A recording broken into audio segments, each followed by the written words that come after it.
All right, Autophiles podcast. Wait, coconuts and cars. Cars and coconuts. Cars and coconuts. Episode 3. 3. Brought to you by Kelapa Oasis, where you can get all your coconut stuff. And also from Puteh. Puteh Subang is also an announcement. Puteh is opening a new place in Sri Damansara. Woo! Cue that. Cue the anime. It's opening soon, so this is a sneak peek. Nice. Yeah. Introductory offer here. Use this promo code. Non-existent. Anyway, so we are talking about cars that we bought in MCO. Yeah, so actually we recorded this before and then there was a technical glitch. As usual, our technical glitch is like a permanent fixture of our shooting experience. So half of the episode 2 has to be reshot. be destroyed and thrown away. And so, this is that half lah. Yeah, so the last time we talked about your 160J. I can't remember because the video is not up yet. It's not, it's scheduled to go up. Yeah. The last thing you said was, essentially you bought it because it was rare. 2-door you cannot find. Yeah. So even in that state, I think the best condition you saw was like 40k and you weren't going to spend 40k. Nobody's selling. Nobody's selling. Nobody's selling. Everybody wants to keep that. Yeah. And I was looking for a Violet. Triple S. Yeah.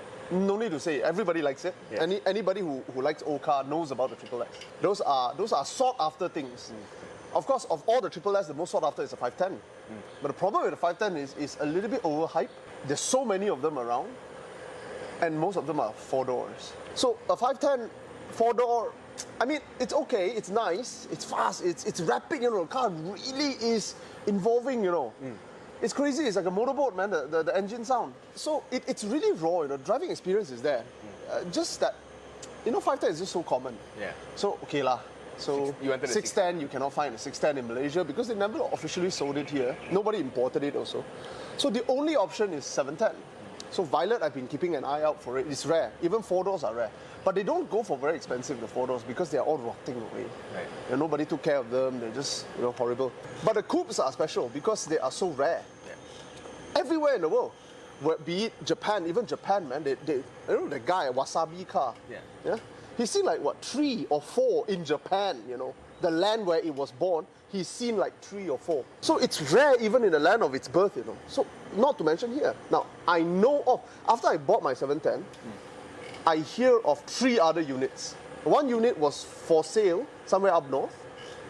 One unit was not really for sale, but asking 40 over 1,000 if you want it. Then there was another unit that popped up like a few months ago in Johor.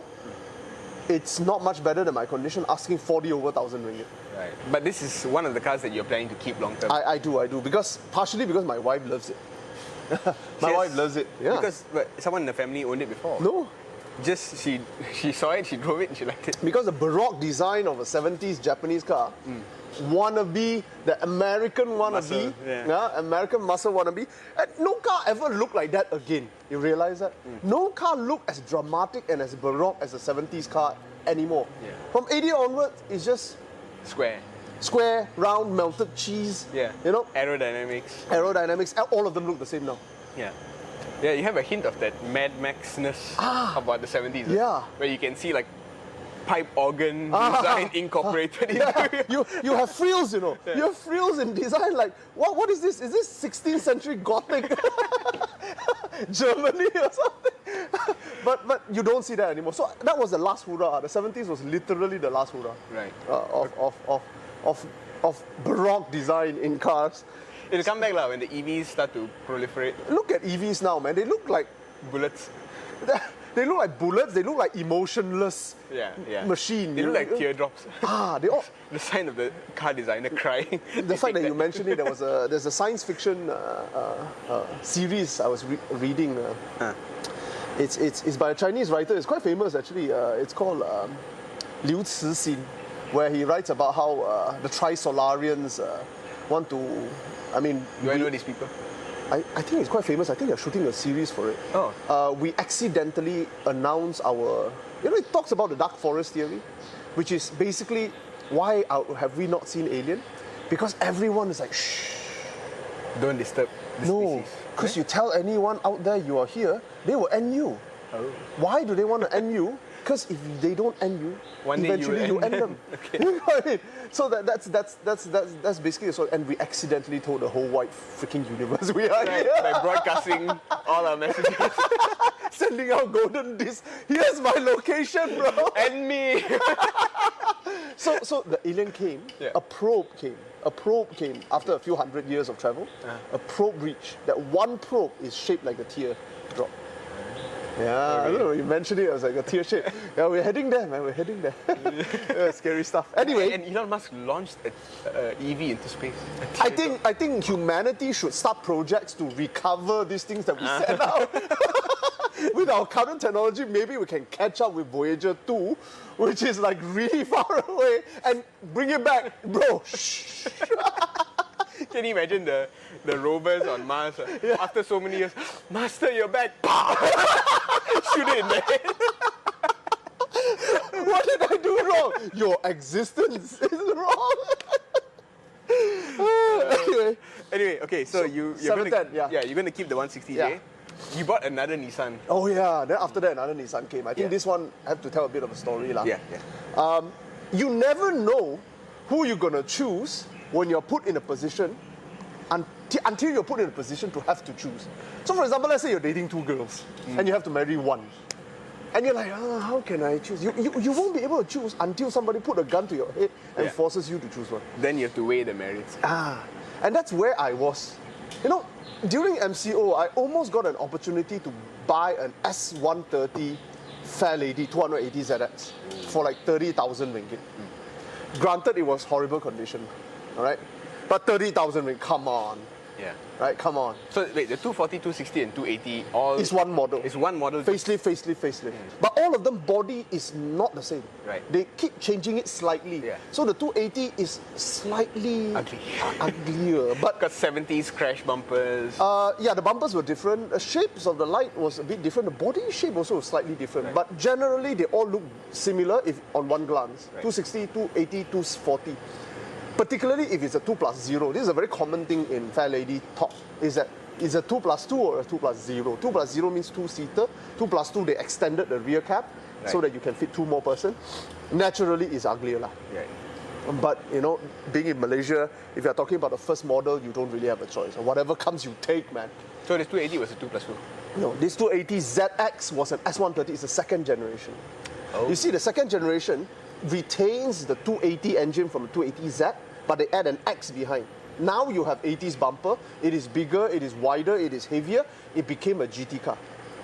But at the same time, it also became more comfortable.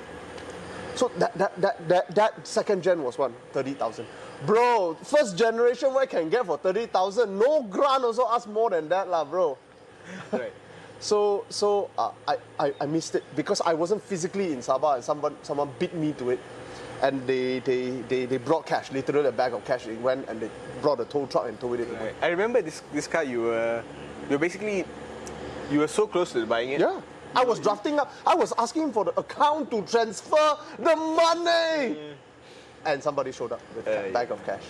Yeah, I remember you told me a lesson from that is if the thing is too good to be true, don't think twice. Yeah, something like that. If it's too good to be true, be careful because there's a lot of scammers out there. Yeah. But if it's correct, and it's really good, don't think so much. Yeah. Just get. Regret later. Instead of regret now, forever. Yeah. You get what I mean? Yeah. Money can be earned back. 280Z you cannot buy again. Until. So it was brewing for a few months, thinking about that 280ZX that got away. Yeah.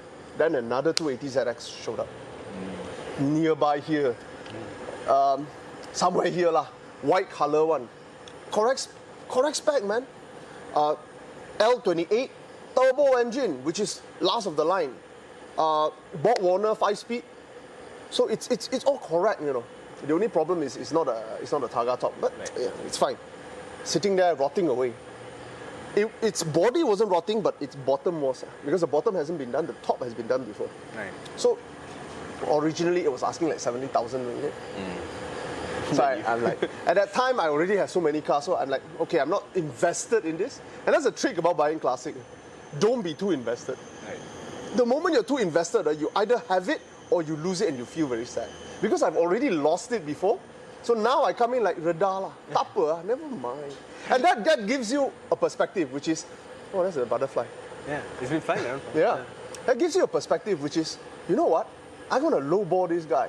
And if he says no, doesn't make a difference, right? So I went up to him and I literally slashed his price by half. I said, bro, I offer you 35,000, how about that? Let's start from there. He was like, 35,000, tak boleh lah, bro. It was 43. Then somebody offered higher than 43. So I was willing to follow actually, but I stopped there. Right. I said, give me a day or two. You know, I wanted to follow. You could have. I would have, but in my state of mind at that time is I don't give a damn anymore. I have too many wives. Too freaking polygamous already. By that moment. One extra beauty is not going to move my world. You get what I mean? Yeah? So, I decided to go back to the marketplace, look for some old inquiry. There was a 300 ZX. And this is the fourth model. Right. Which is the Z32. When the design became basically Lamborghini Diablo. The Diablo looking one. Yeah. So that was one of the... My favorite looking, I think. Your favorite? Yeah. You know, when I was growing up, that was one of the hero cars of Nissan. You know, you have R32, which does not look good compared to this, right? Then you have 300ZX, you have Supra, Mark IV, you have RX-7. All of these cars... NSX, yeah. All of these cars were the same period. Yeah. I love all of them, except this 300ZX. You know why? Because it doesn't look Japanese. Right. It looks very European, it looks very American. Yeah. It doesn't look Japanese. It doesn't look Nissan at all. It doesn't look Nissan at all. Yeah. And it doesn't look like a Z at all. You know why? Because I think they designed, all Z has always followed the first generation body plan. Yeah. Short back, even the ones front long. after this one. Even the one after. Yeah. They all goes back, even the one that was launched this year. Yeah. They go back to that original. The only one that did not follow and purposely go against was the 300ZX. Yeah. So it was very unfamiliar for me at that time. I was very uncomfortable with it. Yeah. Because at that time, a sports car should look like Supra for me. I know, I'm sorry. You are one of the weebs. Now I look at the smartphone Supra and say, wow, that thing is badly designed, bro. The lights is in the wrong place, it has a wrong shape, it is disproportionate, you name it lah. But back then, I thought, you know, the 300ZX is ugly. But over the years, in the past 30 years in between, I slowly grown on it and I realized, dude, that is one of the best looking Nissan ever. Yeah. I don't know what Nissan designers were thinking at the time, right? It's just so different. The front is so short. Yeah. You know what I mean? It's like all my ancestors had long bonnet. I'm going to do the complete opposite and shorten it until the mechanics have no space to work on the engine. Which is true. Yeah. The mechanic can't even find the aircon gas inlet. It's like, where am I supposed to put in the aircon gas? So anyway, so I saw one. Also asking like 70,000 or 70,000. So I did the same trick. I went up and I literally slashed the price down. 35. How about that? And both guy was like, cannot lah, 35. You see, if you piss him off so badly, he don't answer you, you know you don't have a deal. Right. But if he lions you and say, cannot lah, bro, then you know. Yeah. You know you are not too far. He's interested in the bait. It just needs to be a bit bigger. He knows you can come up a bit. Yeah. He knows that he has to compromise. Yeah. He will meet you. Worst case scenario, halfway there. Which is already a Which is okay. No, I'm not willing to meet him halfway. So anyway, I'm not going to reveal how much I bought it for. So I was presented with these two choices. Right. And it was at that moment I found out which one you prefer. Which one I prefer. I took the 300ZX because of its badassness. It was the only fair lady that did not care to look like a fair lady. It was so confident, it doesn't even look Japanese. In fact, it is one of the best looking 90s Japanese sports car, in my opinion. Yeah. Up there with the NSX and the RX-7. Correct. Now, the Skyline has never been a looker. It has always been about reputation, right? But the ZX is gorgeous, man. Also, if I've got the 280ZX, I will forever have the inferiority complex in the sense that... The least desirable of that shape, in a way. It should have been a 240, 260. It should have been a 240, yeah. And a 280Z, you know? That's the problem I have with that. Oh, that nagging. I will still buy one, don't get me wrong. Yeah. But it's not the first one I will get. Correct. Yeah. No, I think the 300ZX... Gorgeous, man. Gorgeous. And I think they had like a little bit of supercar ambition. It was fast, bro. Yeah. It was fast. Yesterday I brought it to the shop to get some brakes issue sorted. And the guy was like, he looked underneath, he's like, wow, the bottom, the four-wheel steer, exactly the same as the R32. It was exactly the same part, minus the high cast, minus the four-wheel drive system. Right. Yeah. Then you had some body issues with it. It's a Targa top. It was a Targa top. So, in Malaysia, Targa top, you have water leakage and leak being abandoned. The car was abandoned in the workshop for 5 years, give or take. The car, here's where it gets interesting. Single owner. It's a one owner, really. I thought the seller was like... Just simply trying to fluff up the car. I think more than half of what he told me was true. Because the car has a sekatan, a restriction, that the car was not allowed to be sold within 5 years of its first registration. And the first registration of the car was in 1999, and the AP was brought in using a student AP. So that part of his story was right. Dude was in Japan, studying there, bought a second-hand 300 ZX, bring it into Malaysia as a first owner, drove it until it was abandoned in a workshop. Yeah, he drove it for what, 15 years, give or take? Then it was abandoned for give or take about 5 years. That brings it to now, give or take 2 to 3 years timeline. Yeah. It doesn't sound so bad, but 5 years of abandonment can do a lot of things. It can. One of the things is that water retention in the floor will rot it. And 90s, rot problem is not so serious, but it still can happen. Even today, I've seen a Banjir car. Bro, it rot, man. Even the modern car rots, way. So it happens.